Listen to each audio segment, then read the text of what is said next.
Hello, welcome to CP340, Network and Data Security, Lesson number 12. Recognize the advantages and disadvantages of various network structures. Today we will identify the advantages and limitations of using cloud servers for mobile applications.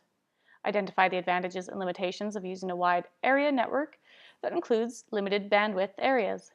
Evaluate network structures for basic cost, communication cost, and reliability.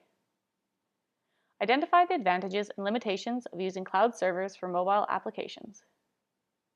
Advantages: improved disaster recovery. Moving your business data to the cloud can make disaster recovery, example, retrieving data in the event of a hardware compromise, easier and less expensive. You can even set up your system to back up data automatically to ensure you'll be able to recover the most up-to-date information in case of emergency.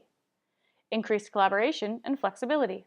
For many businesses, moving to the cloud increases opportunities for collaboration between employees. Colleagues can sync and work on documents or shared apps with ease, often simultaneously, receiving updates in real time. Environmentally friendly. Cloud computing decreases a business carbon footprint by reducing energy consumption and carbon emissions by more than 30%. For small companies, the decreased energy usage can reach 90%, a huge money saver. It can also help a business project an environmentally sound image.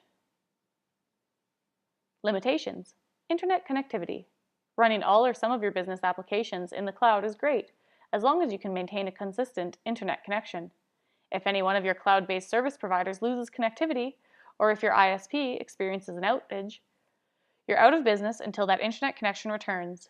Even the best servers go down occasionally, so if you decide to use this method, it's important to implement a backup plan. Ongoing costs. While cloud computing is relatively inexpensive to start up, depending on your needs, an in-house solution may cost less in the long run. Buying an in-house server and installing a network system is definitely a large upfront capital investment, and you also need to consider ongoing IT maintenance costs. Security. It boils down to whom you do trust with your business data. Not every business should place its data in the cloud. Companies with highly sensitive data, or that must meet stringent compliance regulations, may well need their own IT department to keep data secure. When you store data in the cloud, you're trusting a third party to keep it safe. Identify the advantages and limitations of using a wide area network that includes limited bandwidth areas. Advantages: centralizes IT infrastructure. Many consider this WAN's top advantage.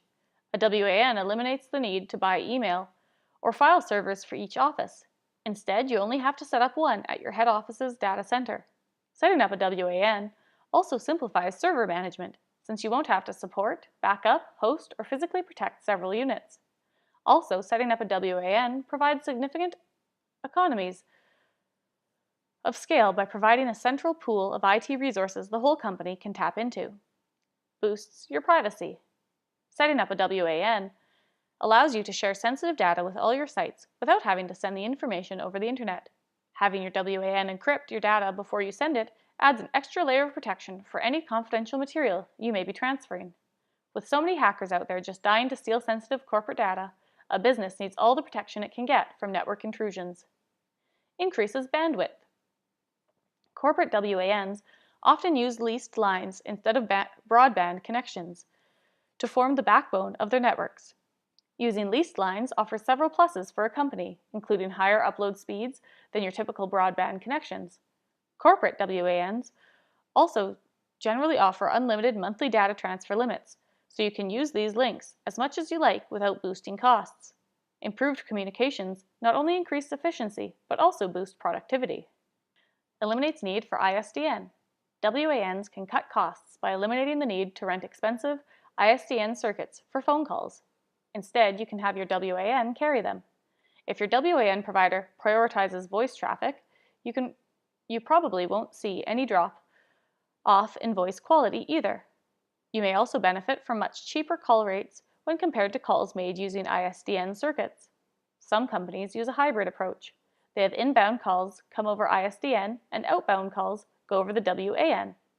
This approach won't save you as much money, but it will still lower your bill. Guaranteed uptime. Many WAN providers offer business class support. That means you get a specific amount of uptime monthly, quarterly, or yearly as part of your SLA. They may also offer you round-the-clock support.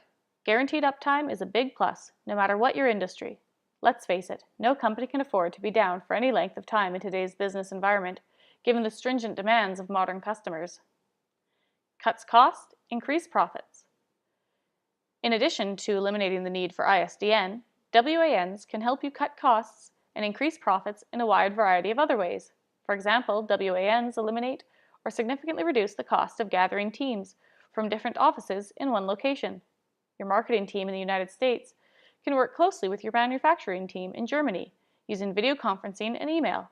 Saving on the travel costs alone could make investing in a WAN a viable option for you. Limitations. High setup costs. WANs are complicated and complex, so they are rather expensive to set up. Obviously, the bigger the WAN, the costlier it is to set up. One reason that the setup costs are high is the need to connect far-flung remote areas. However, by using public networks, you can set up a WAN using just software, SD-WAN, which reduces setup costs. Keep in mind also that the price-performance ratio of WANs is better now than a decade or so ago. Security concerns. WANs open the way for certain types of internal security breaches, such as unauthorized use, information theft, and malicious damage to files. While many companies have some security in place when it comes to the branches, they deploy the bulk of their security at their data centers to control and manage information sent to their locations. This strategy reduces management costs, but limits the company's ability to deal directly with security breaches at their locations. Some companies also have a hard time compressing and accelerating SSL traffic without significantly increasing security vulnerabilities and creating new management challenges. Maintenance issues. Maintaining a WAN is a challenge, no doubt about it. Guaranteeing that your data center will be up and operating 24/7 is the biggest maintenance challenge of all.